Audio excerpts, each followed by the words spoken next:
Hello, everybody. Friday. It's really sunny out. It's really hot.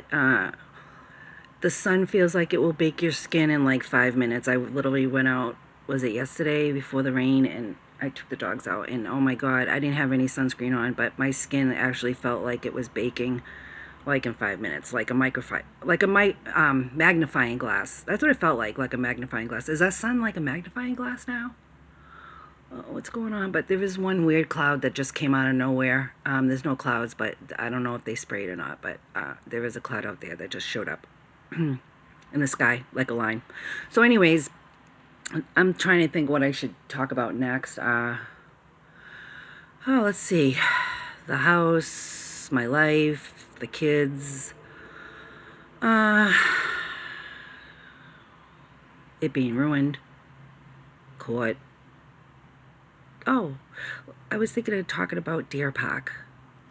My job at Deerpark. So I go up to the mountains. I was working at Hampton Inn for a while. I don't know, I guess I could talk about that, but they were okay. But after that, I left, and I left Wendy's house, and her brother was like, relentless with getting that house. So anyways, they kicked her out. I don't know what happened to her after they kicked her out of there, but that was a Dodge and Bank thing. And when I looked up her property, it was like some lady signed Anne Marie Miller. So I looked it up. I don't know if it's the same lady, but this lady did like crime all across the country. So, you know, people aren't looking at these signatures on these properties, but they need to have a signature analyst is what they need to do. If we had a good investigator, that somebody that would actually like take the time to look at signatures, it would prove a lot. Like all of this crap would be like solved. So anyways, so I get a job. I go up to the mountains. I get a job at Deerpark, and the only reason why that I got the job was because it was like $300 bonus. So I go there. I'm being the laundry lady, okay, and like I had to lug like really friggin' heavy bags, and they would overload them too. Like I had to have, so it was like 3 floors. One, two, three. Yeah, 3 floors. I think 3 floors in every building. All right, 3 floors in every building. I don't know how many friggin' rooms, but oh my god, lugging all these friggin' bags, which is fine. I'm like, oh well, I'm always up for a challenge. So I was like, I'm strong. I'm gonna do this, right? So I was kicking ass, but I had to put all these bags in the back of my truck, all right, which was a huge amount, all right. And it's like, so what if they hired somebody that didn't have a truck? What was that person supposed to do with all these bags? Because say they had a little car, they're not going to fit all those bags in their little car. So they had this Polaris.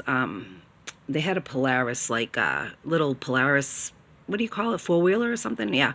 And with like a back that was open, so you could put shit, and the maintenance men would use it. And I kept on being like, well, why can't I use that?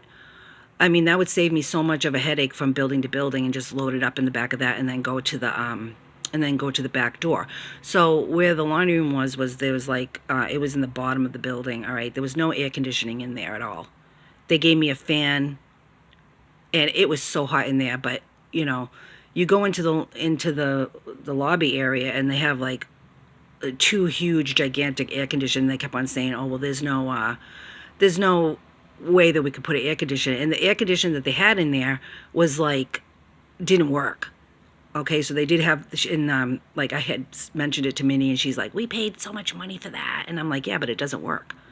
So that was a problem, because it would get super hot in there. I felt like I was going to pass out. So it was like torture, basically. So that job was like torture. And for the most part, it wasn't too bad. I mean, most of the problems stemmed from my manager, Cassie. She brought, like, I think she had a lot of problems at home, and I think she brought it to work.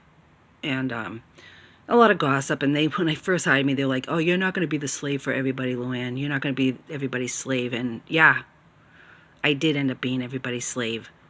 But they wouldn't let me use the Polaris for that, so I had to use my own vehicle. And in the wintertime, they wouldn't like plow to the door. Like they could have like took the snowblower and like made a path for me, so I could like go to the laundry room easier. And so no, they wouldn't do that. And like every single time I made a suggestion to make like life easier, something easier, like when I first came, they were getting like paid. They were getting paid to do a room. They were getting paid like by room. So I was like, how the hell are they cleaning these rooms like in 15 minutes? There's no way. There's no way they can clean these rooms in 15 minutes, right? Well, come to find out, the reason why they could clean the rooms in 15 minutes because they don't dust. They weren't dusting anything, right? And I'm like, why don't you guys just get Swiffers? I was like, if you get Swiffers, you could dust so freaking fast, you know, and Endust. Like, if you use Endust, the dust doesn't come back. But everybody's like, oh, who the fuck are you? Don't tell us any suggestions. And there's a whole episode with the vacuum cleaner. So I was just trying to make improvements. So I was organizing all the closets. I kept them wicked neat. And I had to stock like, so let's see, 1, 2, 3, 4, 5, 6, 7, 8. I don't know how many fucking closets I had to stock, okay? And they could bring stuff over with them, but they never would. Like, they were told to bring stuff over with them, and they never would bring stuff over with them. And there was a lot of stuff, like, they would leave bags. Instead of bringing them to the laundry room, they would just leave all these bags for the day, like, on my day off, instead of bringing them over. They would leave all the bags in the closet for me, and the closet would be, like, this big, huge mess.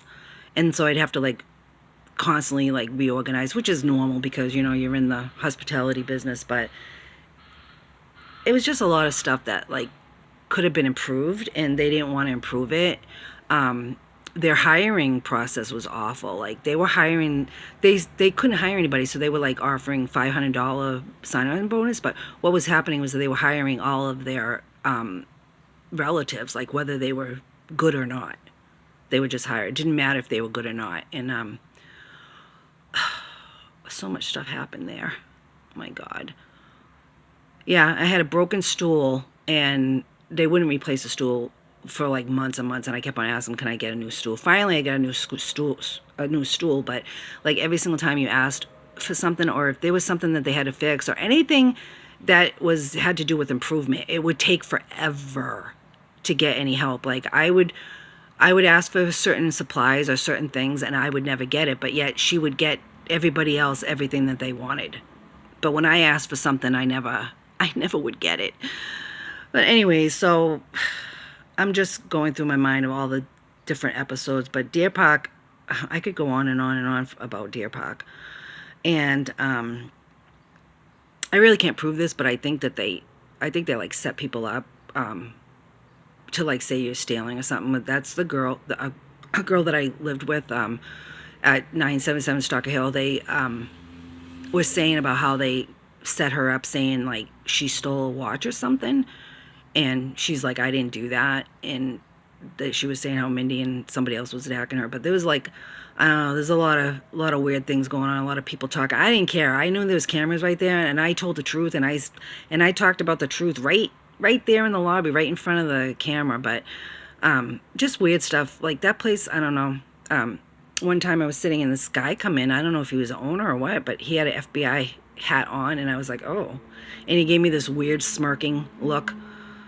Like, just big smile, like, I don't know, you know when somebody has, I don't know, it was a fake smile. And anyway, so I'll keep on thinking about stuff that happened at Deerpark. But the reason why I left there is because they were just hiring people, the housekeepers, for $15 an hour, right? And here I am, I'm slaving, I'm doing all this stuff, and I was getting way less, and I was like there for 4 years. And they're hiring these new girls, and they're just sitting in their car. Like, there's a whole bunch of shit to be done. Instead of the manager, like, delegating the work correctly, they're just sitting in their car smoking cigarettes while I'm, like, still slaving. And I was like, wait a minute, what's wrong with this picture? This is, like, totally wrong. And then the girl that I liked that worked there, Chrissy, she was like, well, ask for a raise. And I'm like, no, I'm not, like, I'm not going to sit there and beg when I should be getting paid the equal amount where I've been here longer and everything. So anyways, it's all my memories are broken up. I'm trying to start from the beginning, but I'll keep on thinking about stuff that happened at Deerpark. And I mean, it was okay, but it just felt like very clicky, and a lot of gossip, and Cassie with her management skills and stuff. I don't know, but I'll continue about that. So thanks for listening. Bye.